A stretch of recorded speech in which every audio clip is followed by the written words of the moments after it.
चार बेलगाम घोड़े। आज मैं आपके समक्ष एक ऐसी मोटिवेशनल हिंदी स्टोरी लाई हूँ जो आपको मोटिवेट तो करेगी ही, साथ ही आपको अपने आप को इम्प्रूव करने का रास्ता भी बताएगी। बस आपको इस कहानी को पूरा पढ़ना होगा।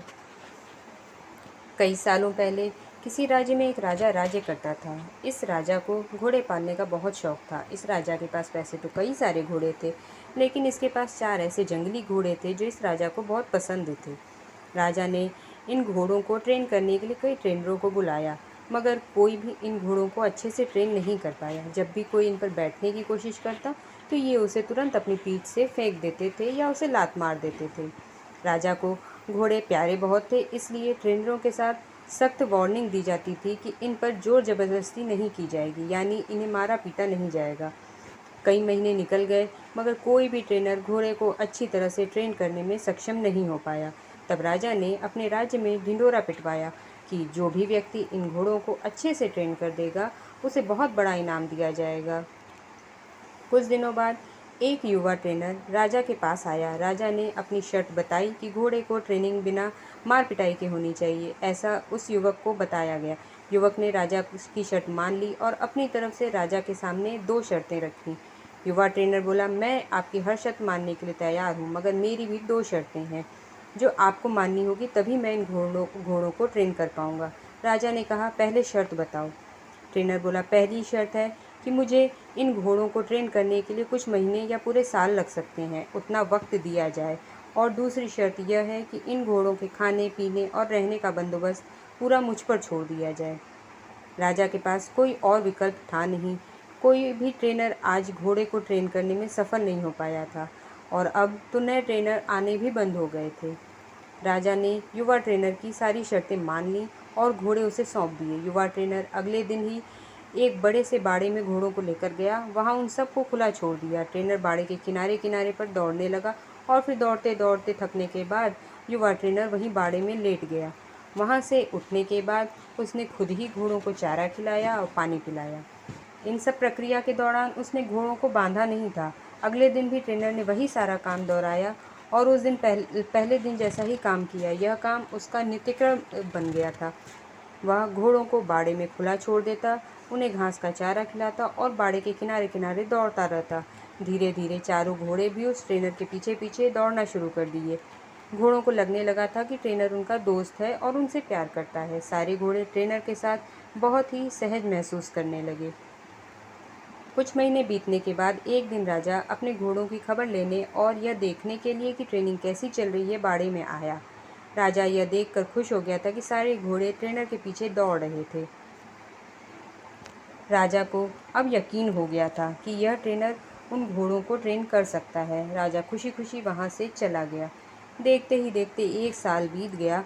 तब जाकर युवा ट्रेनर ने राजा को संदेश भिजवाया कि घोड़े पूरी तरह से ट्रेंड हो गए हैं, सो राजा एक बार आकर देख लें। राजा की हाजिरी में युवा ट्रेनर ने एक एक करके सभी घोड़ों की सवारी की और उन्हें मनचाही जगह पर ले जाकर दिखाया। राजा यह देखकर बहुत खुश हो गया था। राजा ने युवा ट्रेनर से पूछा कि मुझे तुम बताओ कि तुमने यह कैसे किया। युवा ट्रेनर ने राजा को सारी बातें समझाते हुए कहा, मैंने सबसे पहले इन घोड़ों को अपनापन महसूस कराया। इनके साथ रहकर मैंने इनको आज़ाद करके यह जताया कि मैं इनका दोस्त हूँ और मैं इनसे प्यार करता हूँ। फिर मैंने इनको खाना पानी देकर और इनके करीब जाने की कोशिश की और इनके साथ खेलकर इन्हें सिखाने की कोशिश की। इस तरह से धीरे धीरे ये मुझे अपने करीब आने देने लगे, अपनी पीठ पर बैठने देने लगे, और एक दिन ऐसा भी आया जब वो मुझे पीठ पर बैठाकर दौड़ने भी लगे। राजा ने युवा ट्रेनर की समझदारी की प्रशंसा की। उसने वादे के अनुसार लाखों सोने की मुहावरे दी और साथ में हमेशा के लिए इन चारों घोड़ों की देखभाल करने की नौकरी भी दी। दोस्तों, कहानी तो बहुत ही मज़ेदार और रोचक है, मगर इसका जो सारांश है वो बहुत गहरा है। अगर मनुष्य के जीवन के साथ इन चार घोड़ों की तुलना की जाए तो ये चार घोड़े होंगे चिंता, क्रोध, घमंड और लालच। मनुष्य की बुद्धि को हम युवा ट्रेनर की तरह देख सकते हैं। जिस तरह से युवा ट्रेनर ने समय लेकर और समझदारी से धीरे धीरे चारों बदमाश घोड़ों पर काबू पाया। उसी तरह कोई भी मनुष्य अपने जीवन के सबसे बदमाश घोड़े यानी कि चिंता, क्रोध, घमंड और लालच पर काबू पा सकता है। पहला, अप्रशिक्षित घोड़ा, जो कि चिंता है। हमारी बुद्धि को यह समझना होगा कि चिंता बुरी होती है और चिंतन फायदेमंद। चिंता किसी भी समस्या का हल नहीं होता, बल्कि चिंतन से हम नए रास्ते जरूर देख सकते हैं। दूसरा, उद्दंड घोड़ा है क्रोध। दोस्तों, कभी भी जीवन में क्रोध करना आवश्यक होता है। कभी ऐसा भी परिस्थिति आती है कि जब आपका कोई हक मार रहा हो और बेवजह आप पर जुल्म कर रहा हो, तब आप क्रोध करना बुरी बात नहीं मानते, मगर क्रोध कब करना है, कैसे करना है, कितना करना है, किस पर करना है, इन सब की लगाम अपने हाथ में रखना बहुत ज़रूरी होता है। तीसरा उद्दंड घोड़ा है लालच। लालच ज्ञान पाने का हो तो अच्छा है, लालच अज्ञानता का हो तो बुरा है। लालच धन मेहनत से प्राप्त करने का हो तो अच्छा है, लालच बिना मेहनत के धन गलत तरीके से प्राप्त करने का हो तो वह बुरा है। चौथा और आखिरी उद्दंड घोड़ा घमंड है।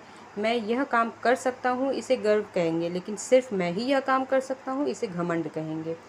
बस यही सारे फ़र्क बुद्धि रूपी ट्रेनर से इस उद्दंड घोड़े को समझाना होगा। फिर आपको ये चारों बदमाश घोड़े भी देखिए कैसे कंट्रोल में आ जाएंगे। फ्रेंड्स, आशा है आपको ये चार बेलगाम घोड़े की स्टोरी अच्छी लगी होगी। कृपया इस कहानी को शेयर करें।